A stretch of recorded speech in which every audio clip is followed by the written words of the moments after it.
ICRT FM, we are privileged tonight to talk to Canadian actor, comedian, voice artist, screenwriter, and film producer. Wow, Seth Rogen. who know by now. Sounds more impressive on paper than it does. Seth, as you already know, he stars in the movie Green Hornet, opening actually tomorrow. Mm-hmm. Seth, you know, before we jump into the Green Hornet, let's learn a bit more about you. Started out doing comedy at 12 years old. Seth, how did you know that you were a comedian? I wasn't an athlete, so I figured comedy could be a way to go. I don't know.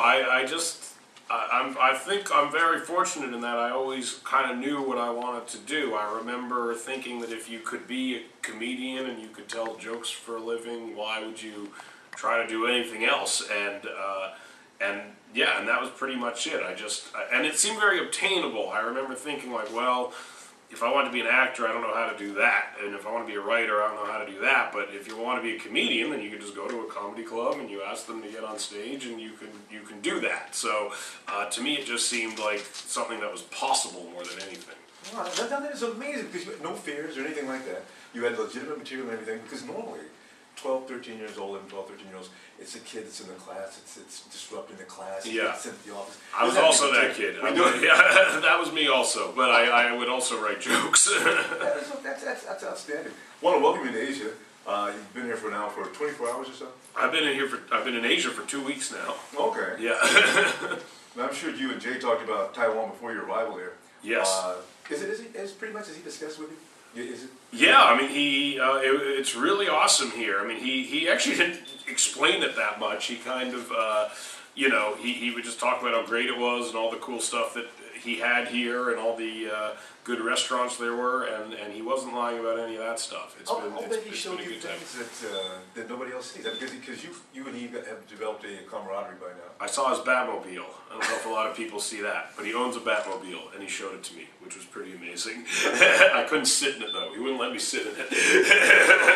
We'll find out about Jay now, things we didn't even know about. Yeah. But how have you enjoyed the food and that type of thing so far? I've really enjoyed the food. It's been very good here. I like Shanghai food, which they have a lot of here. So. Now you and Evan Goldberg, your co-writing partner and childhood friend, I understand you've been thinking about doing this film for a while. Why did you pick the Green Hornet of all the action characters? A few reasons. The fact that it's not a very well-known character to us was actually very appealing. I think if you're doing something like Batman or Thor, people know a lot about it and they have a very specific set of expectations going into the movie. But with this movie, people really didn't know that much about it, so it really gave us a lot of creative freedom to reimagine it and reinvent it to more tell the kind of story that we wanted to tell, which was a story about a hero and a sidekick. Which was the other reason that we thought it was a good idea, because of all the comic book properties there are out there, this is the only one where the sidekick is far more well known than the hero in a lot of ways, and to us that was also a very appealing element. It is about me. ICRT FM talking to the Green Hornet, also known as Seth Rogen, who has been involved in some great films, including Donnie Darko, You, Me and Dupree, Zach, and Mary Make a Porno. Seth, this one I've never heard of. Observe and Report. Oh, that's one of the best ones I've done. It's amazing, that movie. You should check it out. It's really, really awesome. The 40-Year-Old Virgin, Knocked Up, Superbad, Pineapple Express, and most recently Funny People, other than the Green Hornet, of course. Seth in town promoting his latest box office #1. Congratulations, Seth. Thanks. You're getting used to that, though. That's happened how many times? It's happened a few times, but it also hasn't happened quite a few times. So anytime it does happen, I feel very, very fortunate. It's actually the last like 3 movies I did not open that well, so it's very nice to have one that opened very well.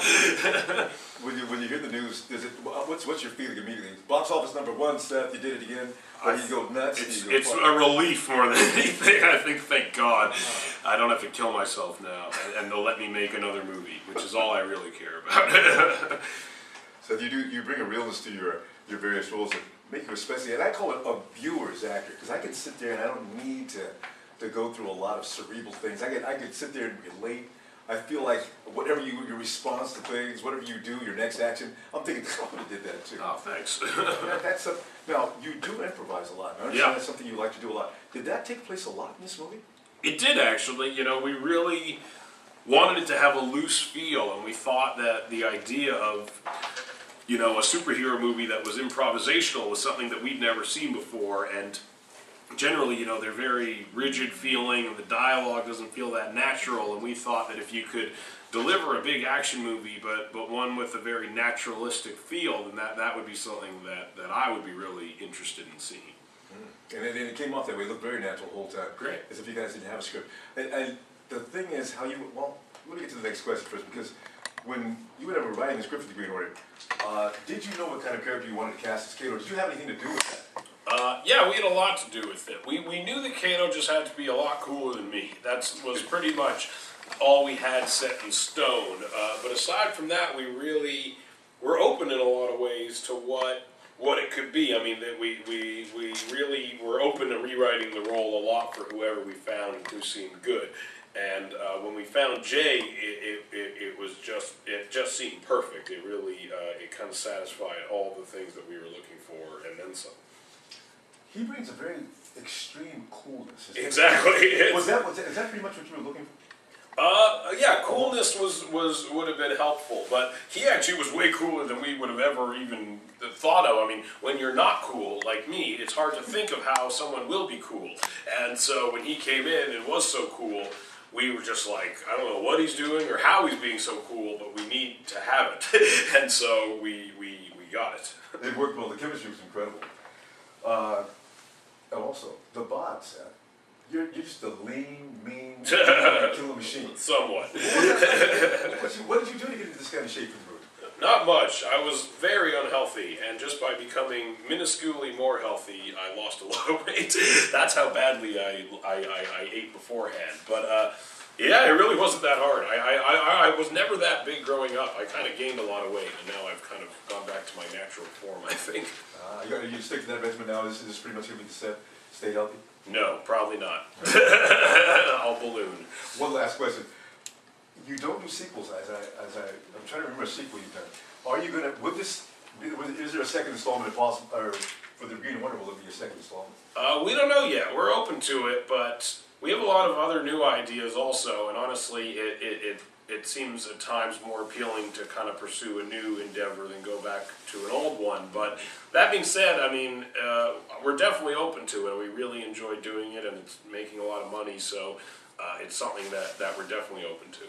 Looking forward to it. Yes. Seth, thank you so much. Listen, you know what? What do you want? I'm going to play a song here. What's your favorite? I died to know. What's your favorite music? I like rap, and I think in honor of being in Asia and a rap fan, play some Wu-Tang Clan. All right. Thank you very much, Seth.